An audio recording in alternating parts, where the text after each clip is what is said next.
Bună tuturor! Bine v-am găsit la un nou videoclip cu Toca Boca! Nu m-am mai jucat de foarte mult timp și că am ales să facem un nou videoclip. Bun. Așa. O să vă arăt și personajele și cum îi cheamă. Până o să nu se încarce. Dăm play și așteptăm. Revin. Așa, ne ducem la acasă. Revin. Ok, gata. Haideți să vă prezint personajele. Aceasta este Emma. Aceasta este Iris. Acesta este tatăl și aceasta este mama. Haideți să începem. De am ajuns acasă. Ai găsit ceva? Nu, n-am găsit nicio cremă. De ce? Toate magazinele erau închise, așa că o să ne ducem mai încolo la piață, că este foarte cald afară. Ok. Emma, Iris. Emma, unde este Iris? Nu știu, dar cred că este în camera noastră. Ok. Aici era Iris. Hai să-ți facă mami baie.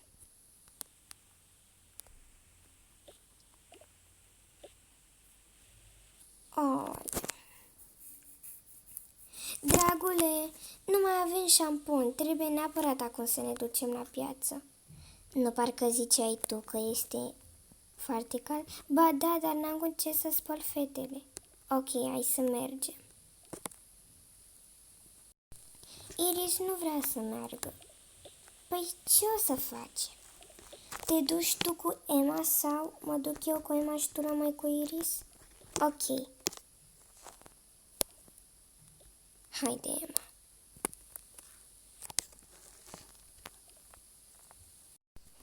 Ok, din păcate, Toca Boca m-a scos și nu mă mai lasă să intru în acea casă, așa că o să fiu în altă casă. Mami, ce avem de mâncare? De-abia am venit ca să iau șampon. Ce vrei să mănânci? Nu știu, orice. Noi de-abia ne-am mutat și nu știu dacă avem mâncare. Trebuie să mergem la magazin. Ok, haideți la piață. Bine, mă duc să schimb fetele. Ok. Haide, Iris, cu ce să vă îmbrac? Deoarece afară este foarte cald. Fiți atenți. Una o să fie în salopetă, una în de-aia cu mânecă scurtă. Bun.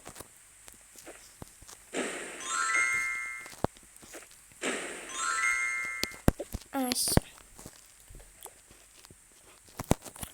Să vă pun asta și aici. Bun. Fetele, mă duc să mă schimb. Voi stați aici. Haide, dragul. Haide. Afară este cald. Eu o să-mi iau o rochie. Ok.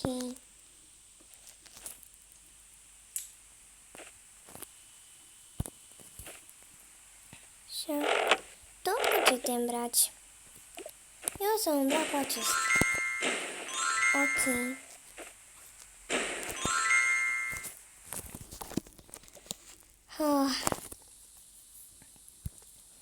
Am luat-o și pe Ana de la bunici.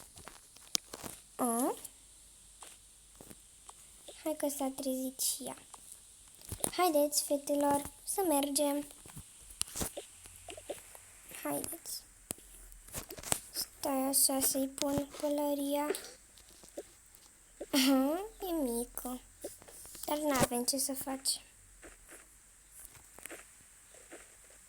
Haideți, fetelor, uitați-vă la tata în brațe.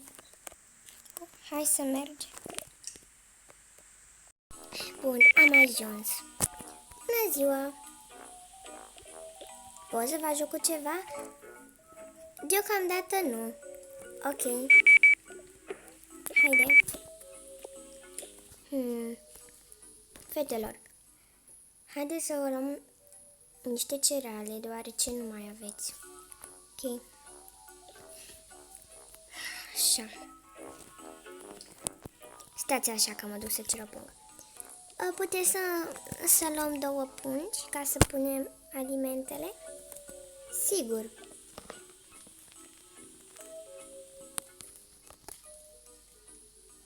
Așa. Emma, să ții tu punga, ok? Ca să vă pun cereale. O să luăm 3. Așa. Ia uitați-vă la revista asta, vă place? La asta? Ia. Ia uite-te și tu, Emma. Da, mami, să ne citești seara. Ok. Nu uitați că mai aveți una seară. Nu uitați că mai aveți o carte cu sirene acasă, da? Da. Și o să vă citesc pe aia ca să o terminăm. Bun. Haideți să luăm și niște pâini. Aoleu, cineva și-a uitat banii aici. Domnule, cineva și-a uitat banii aici. Dați la mine, că atunci când o să vină cineva la casă, o să-l întreb dacă sunt banii lui. Ok. Așa. Mai sunt încă. Dați la mine. Bun. Așa. Cred că ajunge. Vreți și acești pufuleți, fetelor? Da, mami. Bine. Așa.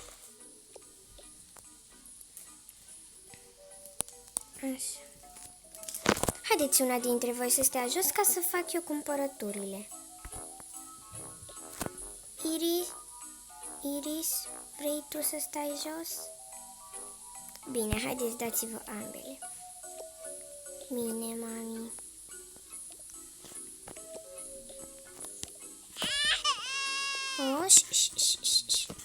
Bun. Haideți, stați aici și uitați-vă cu tatăl vostru dacă vedeți ceva, ok? Bine, mami. Să luăm și niște lapte, că nu mai avem.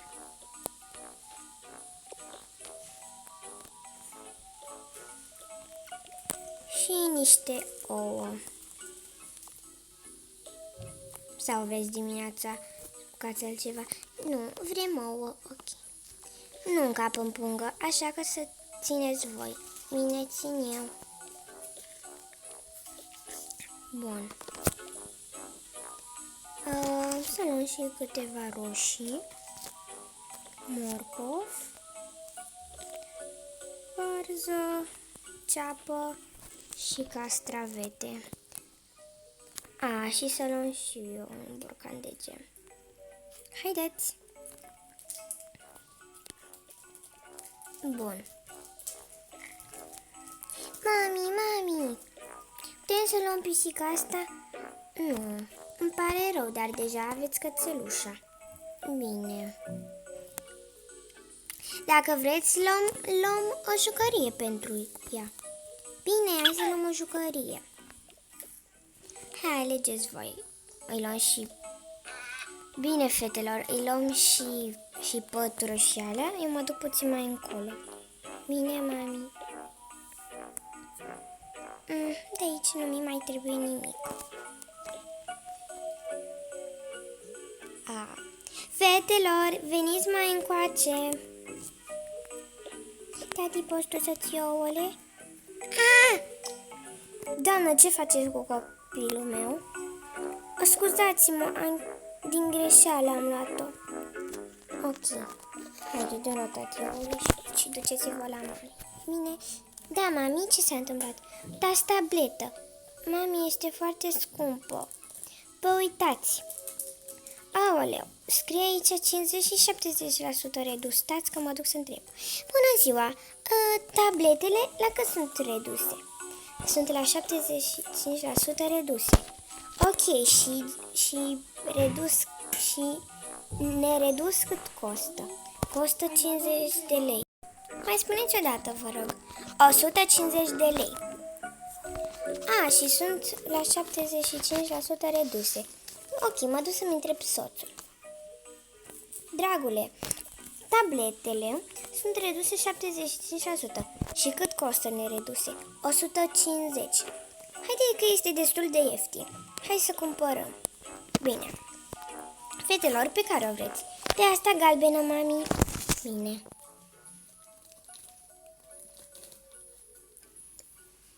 Dar sigur vă jucați pe ea, da? Dați-vă ce are. Nu, vreți din altă parte? Din altă parte. Dragule, fețele vor din altă parte. Ok. Hai, mai uitați-vă pe la jucării.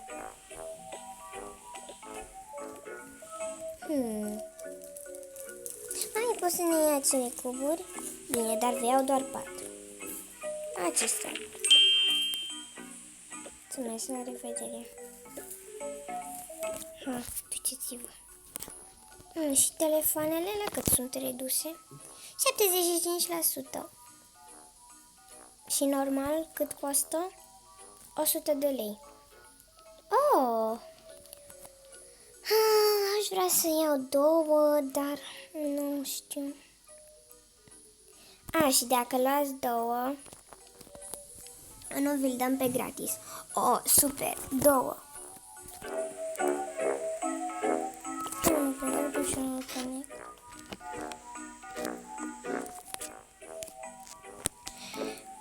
Dragă, haide că am luat pătura, doar că am lăsat-o la domnul ăla, că nu puteam să o țin. Ok. Doamne, de ce la 2 telefoane? Știu că e 75% redus, dar totuși 2. Nu, dragule, că dacă luăm 2, unul ne-l dă pe gratis și unul l-am plătit. Ok. Haideți, fetelor, acasă. Deci nu vreți tabletă de aici, da? Da, mami. Auzi? Dragule, da, să mergem acasă și pe urmă să mergem la cealaltă piață sau la un magazin, pentru că ai văzut, nu prea am găsit aici multe. Ok. Bună ziua. Acestea, vă rog. Ok. Alo, fetele. Fetelor. Dă-mi mie astea și mă duc la fete. Bine. Fetelor. Țineți voi ouăle și veniți. Bine, tati, ține noi ouăle. Bun. Tu ține asta, minghiuța și tu ții păturică. Așa, pentru că l-a scanat, cât costă? 50 de lei. Ați uitat să scanați lunga aceasta. Bun. 40 de lei și 50 de bani. Păi nu trebuia să fie mai mult? Nu, doamnă, deoarece sunt la ofertă și unele sunt reduse și dacă cumpărați 2, vă dă unul pe gratis. Ok. Aoleu, dragule, te duci tu să scoți banii la bancă? Că nu mai am pe card, dar nu l-am luat la mine. Ok.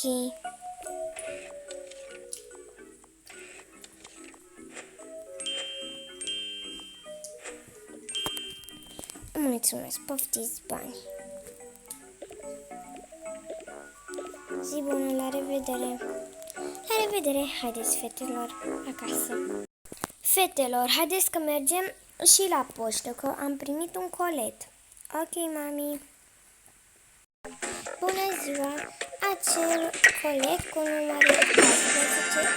Ok. Bun. Wow, ce chestii frumoase am primit. Bun, din păcate a trebuit să închid aici videoclipul pentru că nu știu ce are Toca Boca. Uitați-vă cum arată la casă. Nu uitați să dați un like, share și subscribe și noi ne vedem data viitoare. Pa!